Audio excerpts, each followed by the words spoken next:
In 1897, the British Empire celebrated a grand event, Queen Victoria's Diamond Jubilee. It marked 60 years of her reign, and to showcase the power of the empire, military contingents from across the world were invited to London.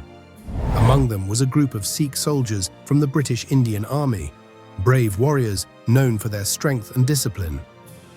One of these men was Risaldar Major Kesur Singh, a cavalry officer. On return from London, they were supposed to return through Canada because other military contingents were on the ship. Pertinently, Canada was also a British colony at that time. However, on return, these Sikh soldiers made a stop in Canada, a land that was still new and unfamiliar to them. But for Kesur Singh, this stop was more than just a brief visit. It was the beginning of a new chapter. Instead of returning to India, he stayed behind, becoming the first Sikh settler in Canada. This small but significant moment would pave the way for thousands of Sikhs who would later come to Canada in search of opportunity and a better life. Welcome to our YouTube channel, Typographic Man. Don't forget to subscribe and share your thoughts in the comments. Let's move on a journey to trace the deep-rooted Sikh-Canada connection. From early struggles to political power, from migration waves to cultural influence, join us as we explore this incredible story. Stay tuned. In 1809, Charles Metcalfe, a representative of the British East India Company, signed a treaty with Maharaja Ranjit Singh, the ruler of the Sikh Empire. This agreement safeguarded the Sutlej states, strengthening diplomatic ties between the Sikhs and the British. Metcalfe's connection to the Sikh Empire went beyond politics. While stationed in Lahore, he formed a relationship with a Sikh woman from the royal court, and together they had 3 sons. Later in life, Metcalfe moved to Canada, where he served as Governor-General of the province of Canada from 1843 to 1845. As tensions between Britain and the United States simmered in the 1860s, Canada's first Prime Minister, John A. Macdonald, recognized the strength of Sikh warriors. In a letter written in 1867, he stated a scenario where Britain could deploy an army of Sikhs across the Pacific Ocean, securing San Francisco and California as a preventive measure for protecting Montreal and Canada. This statement reflected the deep military trust the British had in Sikh soldiers. By 1849, after the Second Anglo-Sikh War, the British East India Company annexed Punjab, bringing the Sikh homeland under British rule. Despite their resistance, Sikhs soon became an integral part of the British military. Their unwavering loyalty and bravery during the Indian Rebellion of 1857 led the British to reward them with key military ranks. From the battlefields of Punjab to the political landscape of Canada, Sikhs played a crucial role in the expansion of the British Empire. These early historical events later also influenced Sikh migration to Canada, shaping the community we see today. It all began in 1902, when the first Sikh settlers arrived in golden British Columbia, seeking employment at the Columbia River Lumber Company. Pertinently, during British rule, India faced economic hardship, restrictive policies, and limited opportunities. The British prioritized resource extraction over local development, leaving many, including Sikhs, struggling with poverty and land shortages. In contrast, Canada, though also a British colony, had better wages, industrial growth, and land ownership opportunities. Sikhs found work in railroads, lumber, and agriculture, offering financial stability that was unavailable in India. Racial barriers existed, but Canada's economy provided hope for a better future. Unlike India, where British policies suppressed local prosperity, Canada's expanding economy and infrastructure needs created opportunities, making it a more attractive destination for migrants. Thus, the early Sikh immigrants found work in laying railway tracks, working in sawmills, and laboring in mines. Despite facing lower wages than white workers, they persevered, earning enough to send money back to India. Eventually, later they helped family members with immigration. Their determination and strong work ethic made them an essential part of British Columbia's workforce, particularly in the lumber industry. Notably, while Sikhs were building Canada's infrastructure, they were also building their faith and community. In 1904, Man Singh brought over a copy of the Guru Granth Sahib, making it the first known Sikh scripture in Canada. Just 2 years later, in 1906, the Khalsa Diwan Society was established in Vancouver, providing a spiritual and cultural home for Sikh immigrants. Between 1904 to 1940, 95% of all South Asian immigrants to Canada were Sikhs from Punjab. At first, they were met with little government or media attention, as Canada was more focused on restricting Chinese and Japanese immigration. During these early years, Sikh settlers found Canada to be a land of opportunity, where they could work hard and build a future. The first ever Gurdwara in Canada and North America was built in 1905 by early Sikh settlers in Golden, British Columbia. Unfortunately, it was destroyed by fire in 1926. The second Gurdwara came up in 1908 in Kitsilano, Vancouver, serving the growing Sikh community, many of whom worked in the nearby sawmills along False Creek. The design of this temple was inspired by the Chief Khalsa Diwan Temple in Hong Kong, a common stop for Sikhs on their way to Canada. However, in 1970, the Kitsilano Gurdwara was demolished, and the Temple Society moved to the newly built Gurdwara on Ross Street in South Vancouver. Today, the oldest standing Gurdwara in Canada is the Gur Sikh Temple in Abbotsford, British Columbia. Built in 1911, it was declared a National Historic Site in 2002, recognizing its importance to Sikh history in Canada. More Gurdwaras followed as Sikh communities expanded. The fourth one was built in Victoria in 1912, the fifth at Fraser Mills in Coquitlam in 1913, and the sixth in Queensborough, New Westminster, in 1919. That same year, another Gurdwara was also established in Paldie on Vancouver Island, marking the steady growth of Sikh presence and religious institutions across Canada.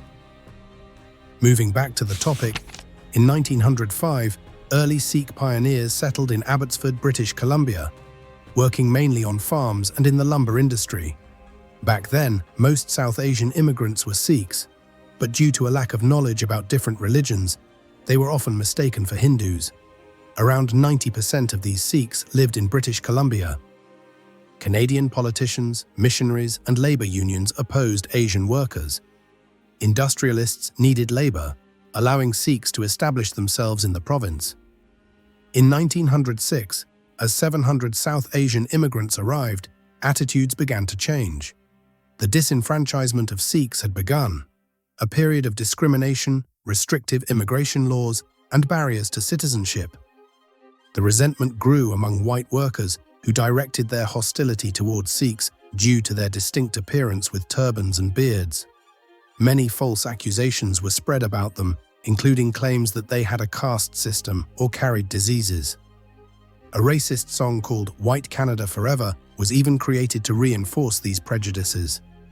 This growing racism led to the rejection of a Sikh migrant ship in Vancouver, forcing it to divert to Victoria. In 1907, racial tensions escalated into riots in Vancouver, mainly between white mobs and Asian communities. Punjabis were also targeted, but they fought back, as many were retired soldiers from the Sikh and Punjab regiments. These veterans had experience in battle and often kept ceremonial swords, bayonets, and daggers in their homes. Most of the Sikhs in Canada at the time were former British Army soldiers and their families, known for their loyalty to British colonies. Despite this, the Canadian government turned a blind eye to racist tactics used to discourage Sikh immigration and employment. This eventually led to the complete halt of Indian immigration. Prime Minister Sir Wilfrid Laurier falsely claimed that Indians couldn't adapt to Canada's climate. However, in a private letter, he admitted that Sikhs were actually more adaptable than the Chinese, but still wrongly referred to them as Hindus. As discrimination worsened, in 1907, 1,072 Sikhs left Canada for California. That same year, the Khalsa Diwan Society was established in Vancouver, with branches in Abbotsford, Fraser Mills, New Westminster, and other locations. The government of Canada didn't want Sikhs to have political power. So by March, British Columbia passed a law preventing Sikhs from voting, which was soon followed by restrictions at the municipal and federal levels. Sikhs remained disenfranchised for the next 40 years. In 1908, the Canadian government urged Indian immigrants to move to British Honduras, now Belize, claiming the Mexican climate would suit them better. A Sikh delegate visited and found the conditions unsuitable, advising fellow Punjabis to reject the offer. Instead, another 1,710 Sikhs left British Columbia for California that year. Meanwhile, in Vancouver, Sikh settlers planned to build a temple, carrying lumber on their backs up a hill to construct what would become a significant place of worship. Around this time, future Canadian Prime Minister William Lyon Mackenzie King travelled to London and Calcutta to discuss restricting Indian immigration. The Indian government responded by stopping advertisements about work opportunities in Canada. Canada also introduced new laws targeting Punjabis, including a requirement that immigrants needed $200 to enter, 10 times the previous amount, and a continuous journey rule, meaning immigrants had to travel directly from their home country without stopping, which was nearly impossible from India. These laws slashed the Sikh population in Canada, which had peaked at over 5,000 in 1911, to just about 2,500. Despite these struggles, Sikh communities continued to build places of worship. In 1911, the Gur Sikh temple opened in Abbotsford, marking a major milestone. It was the third Gurdwara in North America and remains the oldest standing one in Canada today. Officially recognized as a National Historic Site in 2002, the Khalsa Diwan Society also built Gurdwaras in Vancouver and Victoria, while Paldi, British Columbia, became the first and only Sikh settlement in Canada in 1916. Although the Khalsa Diwan Society mainly focused on religious and educational efforts, immigration and racism were constant concerns. Other groups like the United India League in Vancouver and the Hindustani Association in Portland, Oregon, also formed to support the community. Over time, Gurdwaras became key centers for activism. In 1913, Sikhs in California founded the Ghadar Party to fight against British rule in India. Although it initially focused on the discrimination faced by Sikhs in North America, the movement soon spread to British Columbia. Thousands of copies of the Ghadar newspaper were printed and even sent to India, fueling the fight for independence. Pertinently, the new laws targeting Indian immigrants make it nearly impossible for Punjabis to migrate. Because of these unfair laws, a dramatic event unfolded in 1914. A Sikh businessman, Gurdit Singh Sandhu, saw how difficult it was for Punjabis to reach Canada, so he decided to challenge the system. He bought a Japanese ship, the Komagata Maru, and set sail with 376 passengers, mostly Sikhs, along with some Muslims and Hindus, from Hong Kong to Vancouver. When the ship arrived in Vancouver, the Canadian government refused to let the passengers disembark. British Columbia's Premier, Richard McBride, made it clear that they were not welcome. The passengers were forced to stay on board for over 2 months. Only 20 former Canadian residents were allowed to step ashore, while the rest were denied entry.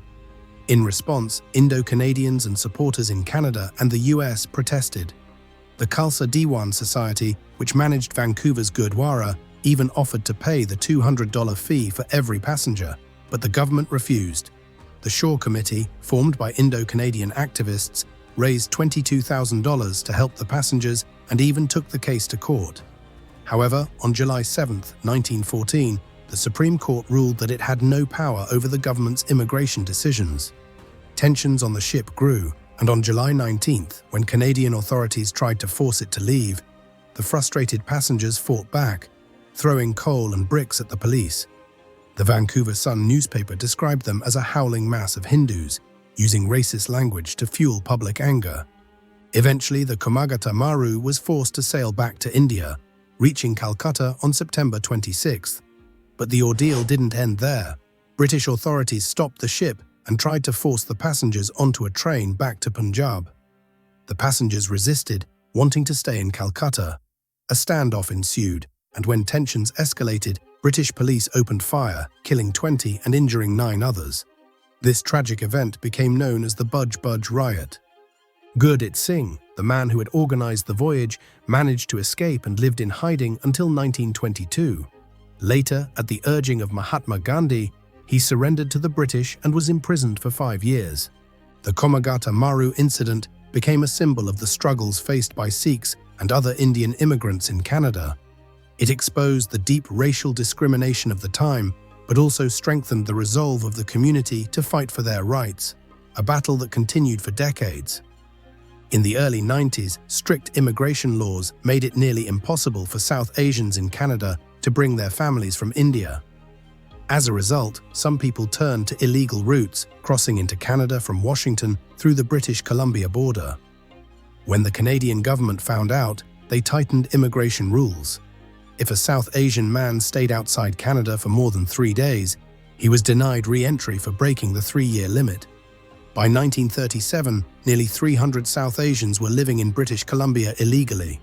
The RCMP investigated and solved the case, but instead of deporting them, the Canadian government used this as a chance to negotiate with India. In fact, they encouraged these immigrants to apply for residency in Canada. During the 1940s, South Asians in Canada worked hard to build their lives, despite economic struggles and social discrimination. Jobs were scarce, and wages in British Columbia had dropped by over 20%. White employers hired Asian workers, which caused resentment among many locals. This led to a flawed minimum wage law where Asian workers were paid 25% less than others. To survive, South Asian families lived together under one roof, supporting each other through tough times.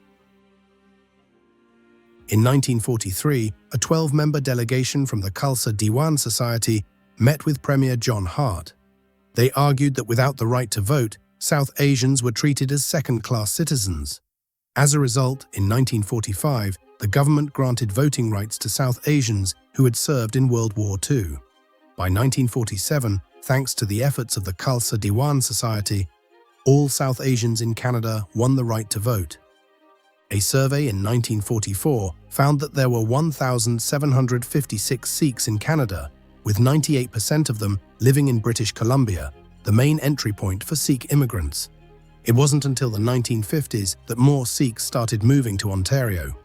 In 1954, Sikhs in Canada celebrated the birth of Guru Nanak for the first time after a group of Sikhs arrived from England, thanks to the easing of immigration laws. More gurdwaras, Sikh temples, were built, strengthening the Sikh community in Ontario. Around this time, Sikhs also became active in politics. After the East Indian Welfare Association was founded, the first Sikh was elected to a city council in Mission, BC. By the following year, 2,148 Sikhs were living in Canada. In 1950, an important moment in Sikh-Canadian history took place. Naranjan Giani Singh Grewal became the first Sikh and first South Asian in Canada and North America to be elected to public office. After 25 years in Canada and moving from Toronto to British Columbia, he won a seat on the Mission, BC Board of Commissioners, defeating 6 other candidates. He was re-elected in 1952, and by 1954 he made history again by becoming mayor of Mission. After his election, he published a message in the local newspaper. "Thank you, citizens of Mission City. It is a credit to this community to elect the first East Indian to public office in the history of our great dominion. It shows your broad-mindedness, tolerance, and consideration." Grewal was more than just a politician. He was a successful businessman, philanthropist, and sportsman. As a millwright and union official, he became one of the biggest employers in the northern Fraser Valley, owning 6 sawmills and helping create Mission's municipal tree farm. Even though he was a business leader, he was strongly pro-Labour. He criticized the BC government's forestry policies, calling the license holders timber maharajas, warning that a few big corporations would soon control the entire industry, similar to the zamindar system in South Asia. In 1956, Grewal ran for the Cooperative Commonwealth Federation, which later became the New Democratic Party in the Dewdney riding, but was unsuccessful. Despite his contributions to British Columbia's forestry industry, racism still existed, especially in higher society. During his campaign, he received personal threats. After the election, his house and all 6 of his mills were burned down by arsonists. 1 year later, on July 17, 1957, while on a business trip in Seattle, he was found dead in a motel, shot in the head under suspicious circumstances. Though his life was cut short, his legacy remains. Gruel Street in Mission was named in his honor, remembering a man who broke barriers for Sikh-Canadians and fought for justice. Meanwhile, World War II had weakened the British Empire, forcing Britain to leave the subcontinent in 1947, but India was partitioned and Punjab, the homeland of Sikhs, was divided between India and Pakistan. This led to massive violence, riots and chaos, forcing millions to flee their homes. Sikhs, who had lived in what became Pakistan for generations, lost their land, businesses and wealth overnight. Many were displaced, struggling to rebuild their lives in India. The trauma of partition left deep scars, and some Sikhs began looking for stability elsewhere. Countries like Canada seemed like a better option as many of their co-religious people settled there, offering safety, jobs and opportunities. Over time, many Sikhs migrated, hoping to start fresh and secure a better future for their families. In the 1960s and 1970s, tens of thousands of skilled and highly educated Sikhs immigrated to Canada, settling mainly in cities along the Toronto-Windsor corridor.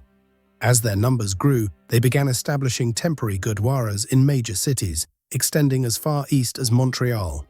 The first gurdwara in eastern Canada was built in 1965, followed by the construction of permanent Sikh temples and community centres. Today, most cities across Canada have multiple gurdwaras, each representing different religious, social or political perspectives. These gurdwaras provide a full range of religious services, with Sunday prayers being central. After prayers, many communities offer langar, a free meal served by the Sangat, community leaders, and the congregation. By 1979, as the Sikh-Canadian population became more diverse, they celebrated the 500th birthday of Guru Amar Das, marking the beginning of annual Nagar Kirtan processions across Canada. This period also saw major growth in the Khalsa Diwan society, which expanded significantly due to the immigration boom. To honor Guru Amar Das, the society purchased an adjacent building, transforming it into a school, museum, daycare and gurdwara. In the early 1980s, the Khalsa Diwan society continued to expand, even building a sports complex for the community. Around this time, Canada also saw the formation of its first officially registered Sikh organization, the Federation of Sikh Societies of Canada. Back in India, the 1984 military attack on the Golden Temple, a sacred site for Sikhs, deeply angered the Sikh community worldwide, including those in Canada. Popularly known as Operation Blue Star. This event, followed by anti-Sikh riots, created fear, insecurity, and a sense of betrayal among Sikhs in India. Many faced violence, discrimination, and economic hardship, making them feel unsafe in their own country. The exact number of Sikhs killed during Operation Blue Star in June 1984 remains disputed. Official Indian government reports estimate around 400 to 500 deaths, including civilians, militants, and soldiers. However, independent sources and Sikh organizations claim the death toll was much higher, ranging from several thousand to 10,000.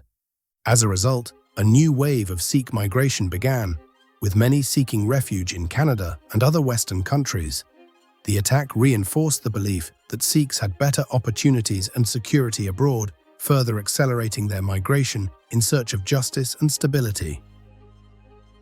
Currently, Sikhs are one of the biggest non-Christian religious groups in Canada and the largest South Asian community in the country. While most Sikhs around the world live in Asia, about 2.6% of them are in North America. In Canada, the Sikh population has grown significantly over the years. There were nearly 771,800 Sikhs in 2021, compared to just around 147,400 in 1991. A big reason for this growth is immigration. In the 1990s, about 5% of the 1.8 million newcomers to Canada were Sikh. Today, most Sikhs in Canada live in Ontario, British Columbia, and Alberta. Thank you for watching our YouTube channel, Typographic Man. Don't forget to like, comment, and subscribe.